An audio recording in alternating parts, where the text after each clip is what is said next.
Hello, Tungsten Miner here. I am in the middle of a project making myself some protective gear using Thaumcraft, and I thought this would be the perfect time to dive a little bit deeper in. So let's get started. Okay, let me first tell you about the project that I'm working on. But before I do that, let me just get this moving along, because this does take a little while. Okay, so project. I am working on making myself some protective gear, having gotten this runic shielding thing opened up with my research. And what I want to do is make this runic shielding ring. The way these things work is they take damage instead of you. Basically, they have their own bank of hit points that takes the first round of damage. There's a ring, there's an amulet, and there's a belt, a girdle of runic shielding. And as you notice, the ring will protect you from 5, 8, and then 10. So if you have 2 rings, because you've got 2 hands, you can wear 2 rings, that gives you 10 right there. You get 10 more from the girdle, that gets you 20, plus 28 hit points from your ring, which is, in fact, very nearly as much as you've got yourself. So you can almost double the amount of damage you can take. And all of this is before it starts coming on to taking you, your damage.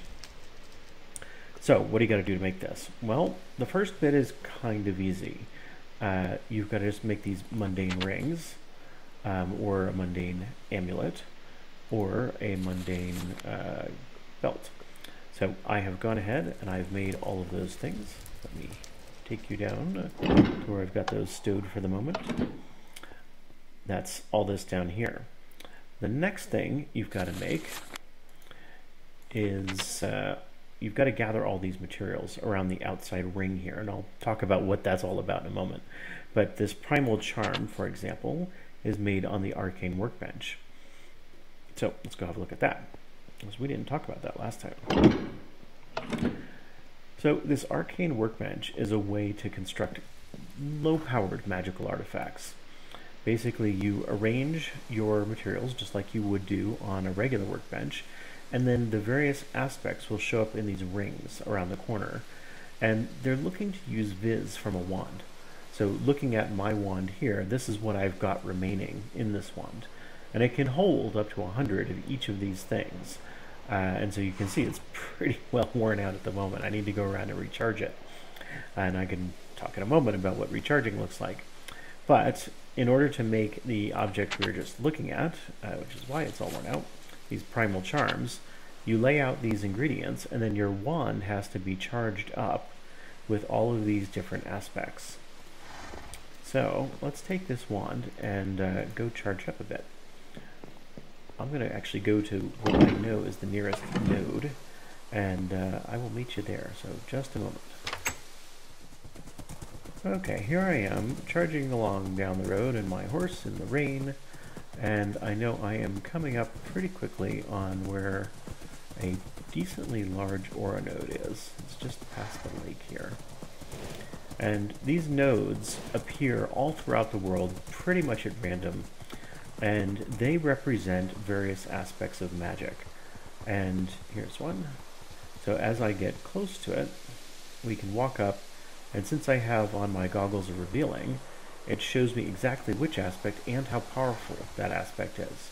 So this is an uncommonly large node, and a pretty valuable one since it's a single aspect, and that makes it easier for using other magical kinds of things later on. So looking in the top left corner, you can see 6 different little crystal vials attached to a ring. Each of those represents how much magical energy of that kind is stored in my wand right now. So as I right-click on this node with my wand, you can see that yellow bar at the top is zooming upwards. And this node is really big, right? So it's got more than enough to fill up the entire capacity of this wand for that one aspect. So now I've got 100 air in this wand, but not very much of anything else. And that's because obviously this is a single node. Now this node is going to recharge itself over time. And in fact, if we sit here for a little while, we'll see that it ticks over to 30 and then so on upwards until it gets back up to its full strength. And I can keep coming back and recharging my wand from this. Now, if I get this down to 0, there it's at 30, it has a possibility of damaging the magical connection between this node and, well, wherever the magical energy comes from. Fortunately, I've done enough research to be able to use the node without damaging it. So even if I had a wand that could absorb all this energy, it would leave one vis left on the node, and that way it wouldn't have any danger of damaging it. So I'm going to leave this one alone. It'll recharge after a while. Heading back to my base then, we can keep talking about the rest of the magical machinery in there. Now here I'm going along the road, and you can see kind of on my left, there's that little glowing moat underground. Well, it turns out nodes can appear anywhere in the world that there's an open block. So since I have my goggles of revealing on, that's these guys right here, I can tell there's a node down there somewhere. But it's obviously got to be in a cave of some sort, because here I am standing on the surface and it's under me. So I kind of know it's down there, and that means there must be a cave system of some sort. And in fact, here's the beginning of that cave system. And at some point, I'll probably go explore around and see if I can't figure out where that node is. But I'm guessing the cave goes under there and then curls around this way, and that's where that node really lives. So even underground, you can find nodes so long as there's a cave system where they can survive. So having figured out where we get this from and where we charge wands from, you can imagine I run around the countryside finding other nodes and charge up all the other aspects, and that gives me enough power to be able to make these primal charms. So I find my different air shards. These are just things you find underground, just like diamonds. You collect a bunch of these, you can set them up. This guy here, this balanced shard, is a slightly different kettle of fish. This guy is made in the Crucible. So let's talk about Crucible mechanics. Crucible is this device that I have over in my other room here. Pot full of water. It's actually half empty of water, so I'm gonna get a bucket, grab some water, fill it up again. Now we can see it's all full of water. The way that the Crucible works is you drop items in here and it dissolves them into their component essences. And you'll see the bubbles change color and have lots more bubbles to reflect all the various essences inside. Having done that, you can throw in the one last object, which is then going to absorb all of those essences in the water and pop out as some new item. So in this case, if I want to make a balanced shard, which is one of the ingredients for this thing I'm trying to make, then I can take any one of these different color shards and throw them in there, and you'll notice exactly which aspects are needed changes. And that has to do with what is the stuff to balance it out, because in the end, a balanced shard is balanced. It has the same amount of essence from every kind of shard, and each of these shards has 2 of its own kind of essence, so I need to balance that out with 2 from some other source. Well, where do you get the other sources from? Well, you can learn that by grabbing your thermometer and taking it, and I've got an inventory scanning mod added, so it makes this a little easier. And just like we did in the last time, you can scan things that are in your inventory as well as things that are in the world. So I can see this has 1 vitreous, and this has 1 aqua and 1 terra, and this has 3 arbor, 1 percantio, and 1 ordo. That's what I'm going to get if I toss this in the Crucible. So if what I'm looking to do is get a balanced amount of stuff of each of the different kinds, I've kind of got to do a little bit of thinking things through, right? I can use dirt. Okay, that will get me terra, but I need aqua. Where do I get aqua from? Well, not there, not there, not there. I can get aqua from clay, but that also gives me terra. So I don't want the dirt because then I'd have too much terra. So 2 clay will get me the 2 aqua and the 2 terra. So now I need to come up with ordo and air and all the other ones. So it can be a pretty challenging balancing act to get the right numbers of the right ones. And you can figure it out. It's actually not impossible to do. Slightly helpful, not super helpful, is you can come into your Thaumonomicon and go to this Aspects of Magic in the Basic Information tab. And as you scroll through, you can hover over your different aspects, and it will show you all of the items you have previously scanned, which give you at least some of that aspect. So clover will give me some air, niter will give me some air, feathers will give me some air, and so forth. But if I look at, say, clover, clover gives me herba and air. So if I toss this in the crucible, I'll have herba left over. Well, what's the problem with having stuff left over? Well, when you've finished your crafting and you haven't used everything you need to use, it's going to sit in here. But it can only sit in here for so long before it starts to leak out. And eventually you'll have a release of flux. And flux is magical energy that is just kind of chaotically loose in the atmosphere. And it can lead to all sorts of nasty consequences, like corrupt your entire house and have dangerous creatures spawn if you do this badly enough. So you really want to avoid that. So early on, when you're using your crucible, it's a lot of scanning a lot of different things and trying to figure out where do you get different stuff from.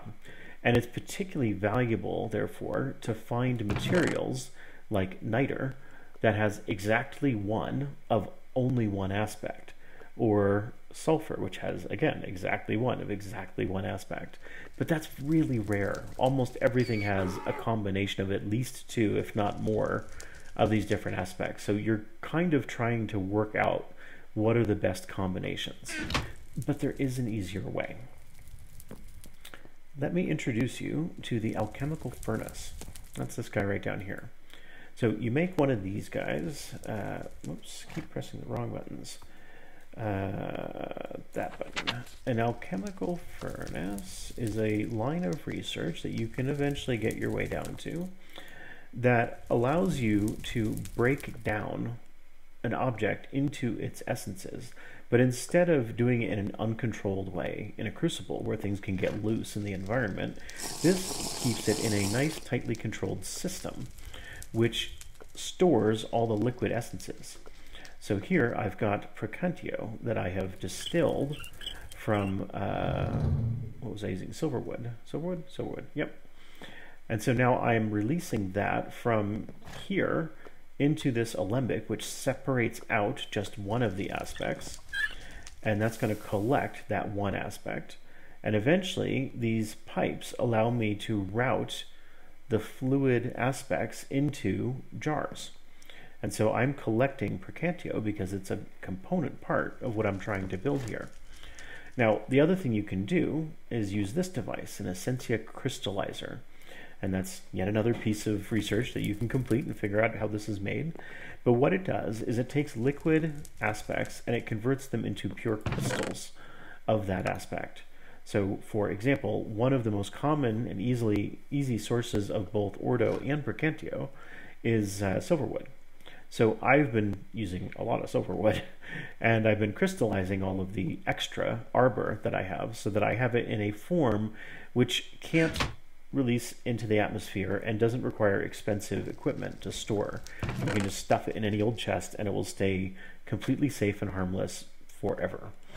Now, this is great if you've got a source of some rare, esoteric, kind of difficult aspect that is embedded with a whole bunch of other things. So, for example, I really don't need arbor for practically anything. But the easiest place to get Precantio is silverwood logs and Maloran logs and greatwood logs. So this allows me to pull these three things apart and isolate just the Precantio. And that's what I'm doing here. So now this is all bottled up. The other thing I can do with it, I've got three options. One, put it in a jar. Two, put it through the crystallizer, but this thing is very, very slow. Three, I can make these glass phials, which are pretty darn easy to make, just some glass and clay, and get 8 of them. And that will scoop up 8 at a time of whatever that essence is. So now I can just take those, throw those in here, and these likewise are stable for long-term storage. It's just that they store 8 instead of single ones. Plus, you can reuse these. So I've got a chunk loader in this area, so one of the things I do before I log off for the night is fill up one of these jars, open the stopcock, and let it crystallize. And that way I get my files back again. I can reuse them. and I've got the crystals stored for later use. Now, all of this is an early game way of handling all this. There are much more sophisticated ways to do this later on. But this particular setup is one that I have built multiple times because it works very well at this stage without a ton of investment. So before you get along to the more complicated version of things, this is a great way to go. All right, so I've got a little bit more silverwood to work through. This thing has a fairly small capacity, so I'm cautious about throwing too much in there because I don't want this to fill up. And we're isolating Percantio, and that's going to get a total of 8 because I put 8 things in there. And that's 8 is an important number here because these files can take 8 and must take 8. So if you put everything into your alchemical furnace in multiples of 8, you are guaranteed to have multiples of full glass files that you can take things out again in. And that keeps the whole system much, much simpler. All right, so that is open. I'm going to open this one, and that's going to start flowing from here into there. And we can see that's now empty of Percantio, and it's filling up with Arbor. So I'm going to close the stopcock here. I'm going to let that fill up. The little jets of steam there are just saying it's changing what is in the pipes. So it used to be that there was a kind of suction coming from this jar that was pulling in Percantio, and now there's not. And so it's changing what is available. Since there's no suction, all these stopcocks are closed all the way down the row. And that's building up. So now I have the choice. I can route that into a jar, or I can just bottle it up directly with a glass vial. And like I said, as it turns out, I don't really need Arbor for anything. I'm just trying to get the Percantio out of it. So I'm just going to take that into my files. I'm going to toss the files in here. And before I log off for the night, I will toss a bunch of those into these jars and let the crystallizer do its thing overnight. Last essence is Ordo, and I have run out of files, so I'm going to go make some more of those. So I'm making a pretty big project because I want to make all of my protection stuff all at one go. So I need to isolate a lot of all of these different things. But this is the last little bit I'm going to be doing before I go ahead and make the first of my several options here. All right, so that's empty. That's empty. This all only shows up with my goggles of revealing on. So if I don't have that on, I can't see that. I can tap on it and it says the alembic is empty. I can look here and see the bulb is empty, but I can't see exactly what's in these different ones. So these are pretty handy. I don't think I talked about making these, but these are all things that are made on the Arcane Work Table. So you get your materials together, recipe for that doesn't even require any magical stuff. And you need some aspects from your wand, but you notice these are all pretty small numbers, so you're able to make this really early in the game, and I do recommend this be one of the very first things that you make. The rest of this stuff, less important, but the goggles are really, really crucial. Okay, so close that off, everything's closed. The crystallizer will pull everything out of the tube network, and so once I've closed off all these stopcocks, I open this one up just to make sure that I've cleaned everything out and I don't have any weird bubbles of something stuck in here. And since this didn't start working, I know there's nothing left in my pipe system. So whenever I make any pipe system at all, I always include at least one of these in the network somewhere, so that if I get bubbles of things caught up because I've been opening and closing things in the wrong order, then I can always clean everything out. So we're good there, and we're good here. And I think that gets me everything I need to actually begin the infusion of the first one of my objects. So this is my infusion altar. It has many different components. I'm not going to talk about those right now. We'll do that in a future episode, but I'll give you just a taste for now of how this thing works. We're going to look at, where is it? Over here, over here, over here. All right, so 50, 50, and 30. So I've got enough of all of those. I've got a belt, which I made, so I'm going to grab my belt. I need, let's see, 1, 2, 3 niter. and I need one of these cloths, and I need one of these amber, and what else do I need? I need one of these scribing tools, and I need one of these primal charms. All right, so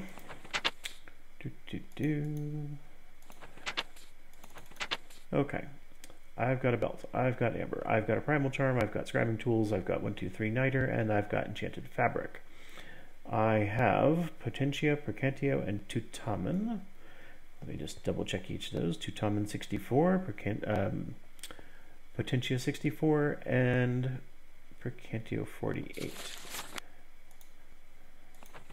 Percantio 48. Ah, that's not enough Percantio. See, okay. Quick note about infusion. Maybe I will take a little time to go through this. Infusion is forcing magical energy into an object, and it actually combines many objects into one. So I am, for example, combining this primal charm, this bit of amber, this enchanted fabric. Let's see, where do I want to put these? 1, 2, and 3 of those. Yeah. So you do want things to be symmetrical. That actually kind of does matter. So I am going to move that over there. Got those and those. Right, so that's going to go there. That's going to go there. Actually, I'll move this down here. I will explain why I'm being so fussy about this in just a moment. So we've got 1, 2, 3, 4 things there. We've got this here, and we've got that there. Okay, this whole thing requires balance. It requires everything to be symmetrical as much as possible around this center block, so 4-way symmetry. And what's going to happen here is I'm going to take my, see, I was wrong, I missed a thing. That goes there, this goes in the middle, that goes over there. Okay, and I think that's it. So this now can go right there.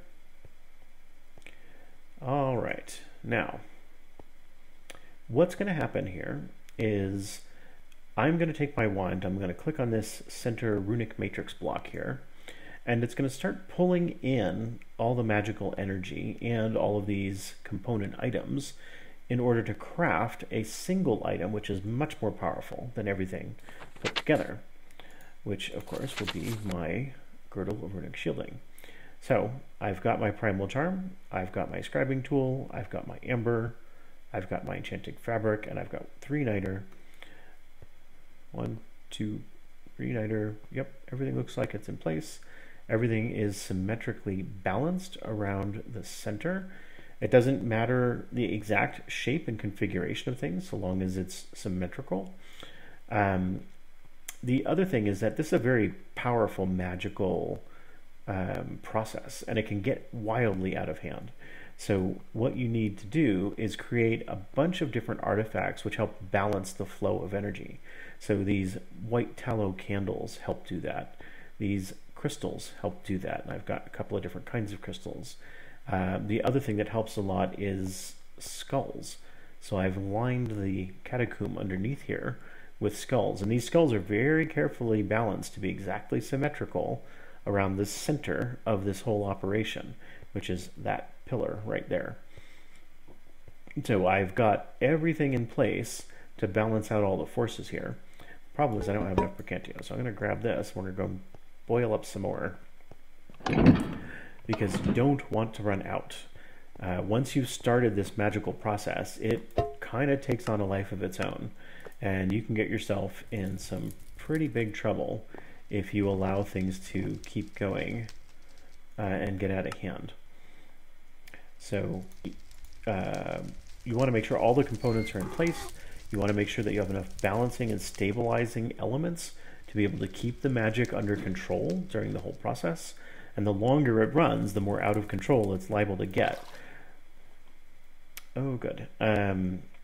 and you want to make sure that you're at hand, because one of the things that can happen is the magical forces can knock pieces off the altars. And so you've got to be present and alert. So if you see something get bumped from one of the altars, you immediately put it back on, because if it's not there, it's going to hold up the process even further and cause even more magical mischief and distortion. Okay, now we've got 56. That's enough. It can also happen that if the process takes a long time, it might consume some of your magical essences, and you run out because it needed a little extra. So I have made sure that I'm a little bit over on each and every one of these things. I only needed 50. I've got 56. I needed 25, I think. And I need 50, 50, 50, 50, 50, 30. So I've got way more than 50 here. I've got a little more than 50 here. And I've got way, way more than 30 over there. So I have everything in place. I just need to grab my wand and we can get this thing going. And I think I left it. Oh, that's right. I left it right over here. I actually have several wands because this particular Silverwood wand is actually one of the more powerful ones that you're going to make. You start off with just a stick with some iron caps, like I showed you in an earlier video. But this one is one that you make here on the infusion altar. So, ready, set, go. So it starts pulling in the essences first.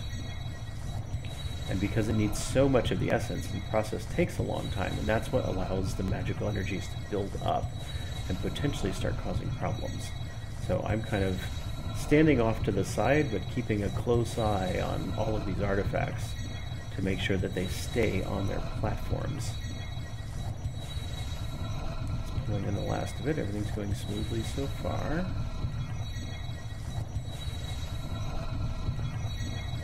Shows me how much it needs. Good, now the potentia.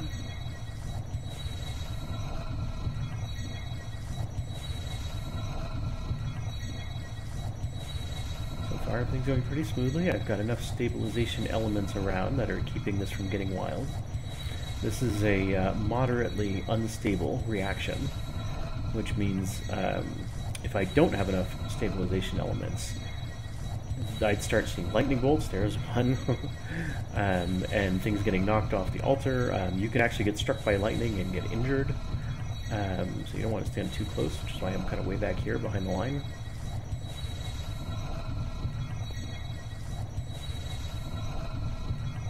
Last one. And that's it. Process is over. Infusion complete. Unfortunately, this was not too exciting, because you don't want it to be very exciting. Really, really you don't. Okay, so now we can see, if I open up my Baubles interface, take these things out, my HUD, my kind of health bar down there, looks like the normal health bar. But if I bring this and toss it in my inventory, I've now got Runic Protection. You can see it's slowly kind of creeping across, covering up the individual hearts. Now, I also have this Ring of Protection, which is a very weak version of all of this, which I'll just stuff in a box somewhere and stop using, because it's only got a +1 runic shield instead of a +10, and then I'll be making 2 rings that are +5 each. Okay, looking really good. So, I've got Tutamen left, I've got Potentia left, and I've got almost no magic Percantio left. Which means, of course, I'm going to have to go make some more and then ship it down here and kind of set everything up again for the next one. It's a good idea to double check your materials very, very carefully before each and every one, because if things go wrong, you can have some really nasty consequences. The worst of which is something called taint, which we'll talk about at a different time. This video is getting quite long enough. So we have covered some of the basic elements of Thaumcraft. Starting with the most basic is going to be your arcane workbench, and this is where you're going to make your early equipment.